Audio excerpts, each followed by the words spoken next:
from the headquarters of FtS English in Quito, Ecuador. I am Estefanía Bravo, and this is From the South.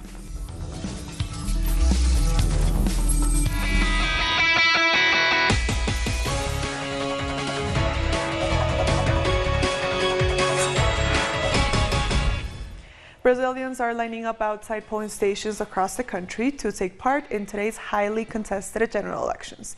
Nearly 150 million citizens are eligible to vote. The frontrunners in this race are far-right candidate Jair Bolsonaro and the Workers' Party candidate Fernando Haddad. Polls are set to close at 5 p.m. local time. The President of the Supreme Court, Rosa Weber, has made a first report on the conduct of the elections so far. She said although there is always a possibility of fraud, she has total confidence in the electronic voting system. She said the elections are a celebration of citizens' rights and the maximum expression of democracy. The elections are the most important day for democracy. Equality of the vote is paramount. Where equality prevails, as in no other aspect of our lives as citizens. Each citizen, man or woman, one vote, with the same importance. And Brazil's Attorney General Raquel Dodge also spoke at the FtS's news conference. The Attorney General's electoral office is also playing a very active part in these elections.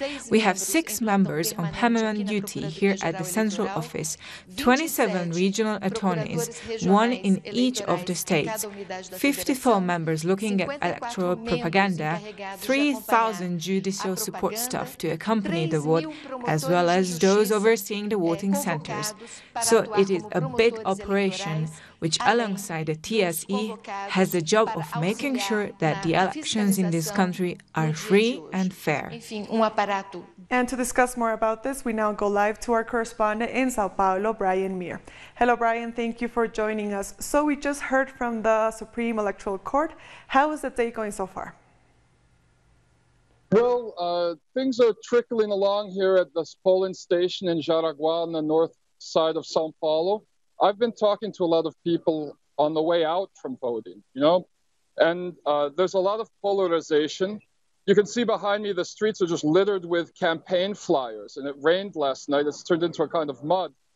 But a lot of people I talk to don't believe in the legitimacy of the electoral process this year because the most popular candidate, Luiz Inácio Lula da Silva, who was scheduled to win in the first round, according to all polls, was prevented from running illegally by these same 2 people and their compatriots who you just showed on the screen, Rosa Weber, Raquel Dodge. And the UN Human Rights Committee issued an order to the Brazilian government, which is legally binding according to Brazilian law, to allow Lula to run. And they refused the order. They broke the law. And so it's hypocritical to see them talking about how legitimate the process is. A lot of people feel like there was a coup in 2016, and the elites are not going to just give the country back through an electoral process. Despite that, the fact that Fernando Haddad has surged in the polls from 3% to current 27% in the last month is promising, and all accounts so far appear to show that he's going to make it to the runoff against neo-fascist candidate Jair Bolsonaro, which will happen on October 28th. Brian, can you tell us more about what the 2 main candidates will do after casting their votes? Are they hosting or going to special events before the results are announced? Well, Jair Bolsonaro, who says that the doctors say he's too sick to appear in debates, has a busy schedule on the social media this afternoon. He can't campaign, but he's posting things not related to the campaign. I know that Fernando Haddad had breakfast with the metal workers union, and he went and voted together with a candidate for state government. Apparently, they're going to be passing the rest of the afternoon in party meetings to develop a strategy for the next steps. Thank you so much for talking to us, Brian. We'll continue checking in with you as the day goes on. More stories now. Yes, let's go to more stories now. Workers' Party candidate Fernando Haddad will cast his ballot in Sao Paulo early in the morning. The left-wing candidate is replacing former President Luis Ignacio Lula da Silva, who was barred from running. Haddad has been placed second in most opinion polls behind the far-right candidate Jair Bolsonaro. But during a highly likely runoff election, there are indications he could overtake the far-right candidate. We've done a good job of explaining our positions in this final stretch. A lot of people were being misled, and we managed to contain this underhand campaign on social media. And a second round should help with this. In runoff, you can't hide behind social media. I've mentioned a few names, but we'll need to broaden out. Brazil is running a very great and unnecessary risk of doing away with the gains of the last 30 years. We can't run that risk. Brazilians don't deserve that. We'll have the opportunity to explain all this in the next 3 weeks and reach the end. And referring to his main opponent, Jair Bolsonaro, Haddad warned voters of the danger the country runs if they elect someone who believes in torture and praises the dictatorship. We will have to grow bigger. Brazil is running a big unnecessary risk to discard the gains of the past 30 years. We cannot run this risk. Brazilians don't deserve that, and we will have the opportunity to explain this in the next 3 weeks. If God willing, we'll reach the second round. And for his part, far-right candidate Jair Bolsonaro cast his vote in Rio de Janeiro.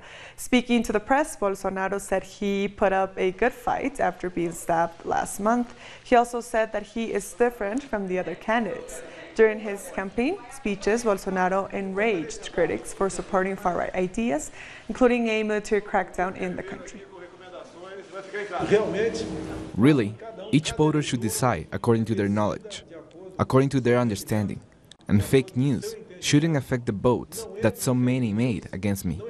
So, the voter, Brazilians, will become independent. We are no longer ruled by just anyone. Each voter responds to himself, and I'm very happy. Voters who support the far-right candidate are also making themselves heard. There are some candidates with interesting plans. We have to pay attention. We can't keep voting for the same candidates, the same parties. We need a change, a general change. Thousands of women have marched and millions have united online in Brazil and across the globe against the far-right presidential candidate Jair Bolsonaro. To have a better understanding on the feminist movement that stands against his views, we have feminist activist Bianca Briguglio talking to us live from Paris, France. Hello, Bianca. Good to have you with us. The #EleNow hashtag has gained a lot of momentum on Twitter, not just in Brazil, but worldwide. Why do you think it has become so significant? Well, thank you for having me. The thing is that the feminist movement in Brazil, it has been very strong and very active for decades. But now women are directly being aggressed and attacked by a candidate, and the movement was really able to spread in the world web, in the internet, and turn a political discussion away from political parties. In the electoral moment in Brazil, you being able to make a political stand outside of public policy and political parties, it's a really a win for the feminist movement. And many women that don't even consider themselves as feminists have enjoyed the movement, have started to talk about Jair Bolsonaro and all the violence he represents for us. And the #EleNow movement became a place that women became aware of our place in society, actually. So not only women, but Black people, people from traditional communities, LGBT communities, we all gather around the hashtag #EleNow, understanding that our lives are at risk. Now, women make up more than 50% of Brazil's population, right? Yet Bolsonaro is among the leading candidates. How do you explain this, and why would women support him? Well, Bolsonaro is a fascist, and as a fascist, his speech presents easy answers. And there are a lot of people in Brazil right now that are looking for these easy answers. So it's kind of seductive.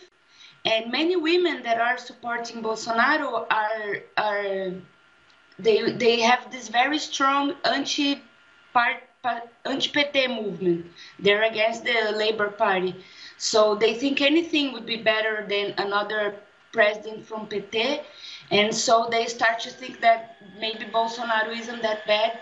Also, his supporters have been doing very dirty work, spreading fake news and saying that he is misunderstood, that he doesn't mean the atrocities that he says.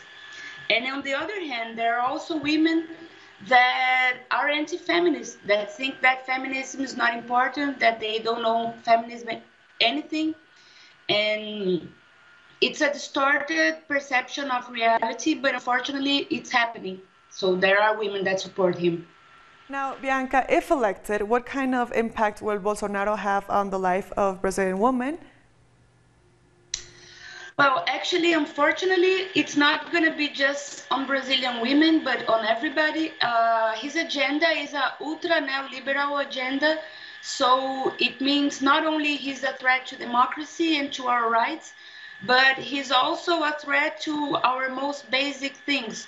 Like he doesn't discuss his economical project. And we know that his economical project has to do with big companies and the United States.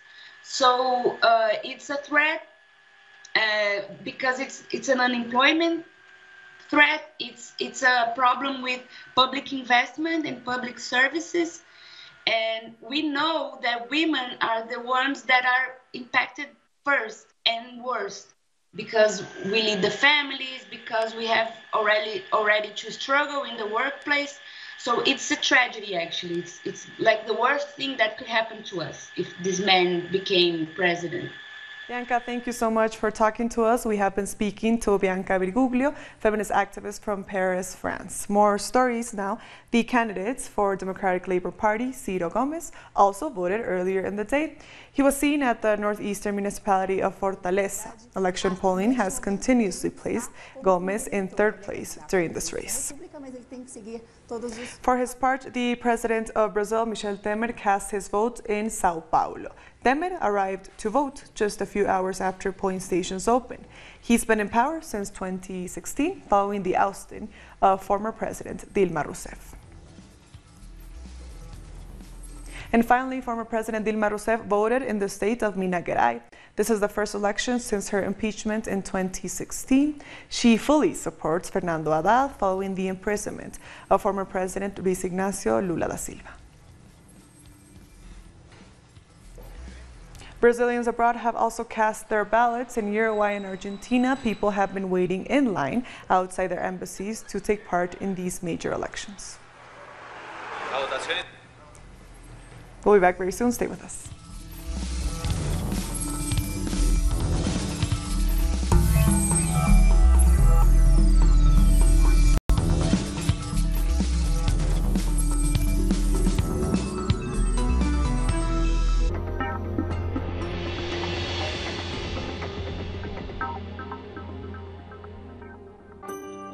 Enjoy our programming from Monday to Friday, where you'll find the best information on culture, innovation, conservation, human well-being. Keep up to date on the latest innovations in science and technology with Atomun. The habits and knowledge you need to live a healthy lifestyle are on Guide Your Body. Environmental consciousness is required to preserve our Earth. Undergo your transformation on Green Zone. All about equity, diversity, and respect for identities on By Gender. Cultural manifestations, the art in all its forms and the stories of real lives. Every day we feature a wide variety of content. Only on Telesur, the news source from Latin America and the Caribbean.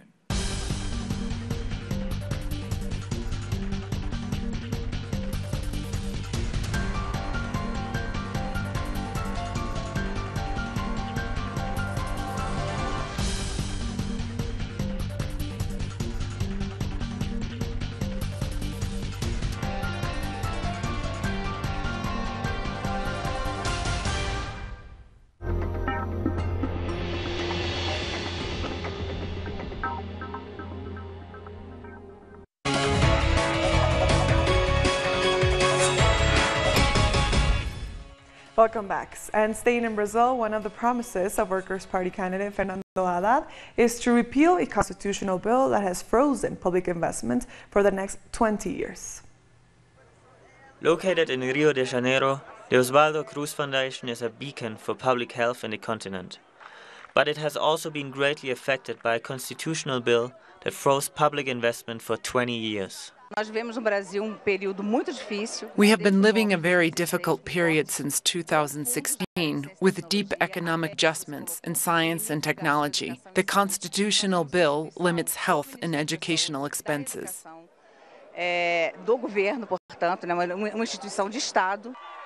During a campaign rally, Fernando Haddad spoke to health workers. Here, he said it will repeal the constitutional bill and will also create a tax reform.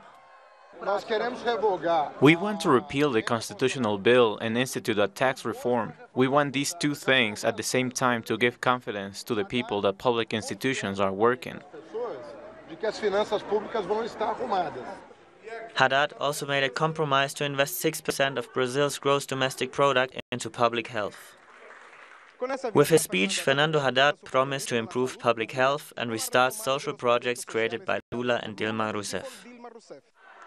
Haddad is usually received with great enthusiasm by citizens. Social movements promise to help him win the presidency during the second round.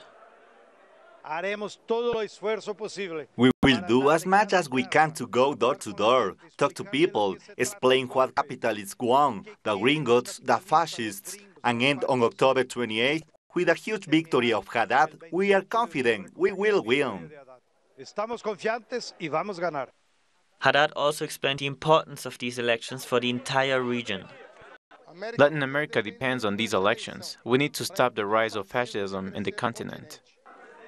According to the polls, Fernando Haddad and Jair Bolsonaro are likely to face each other in a runoff election on October 28. Recently, we spoke with Dr. Mauricio Santoro, a Brazilian politician, scientist, and professor at Rio de Janeiro State University. He explained to us the fear gripping Brazil due to the rise of the far right.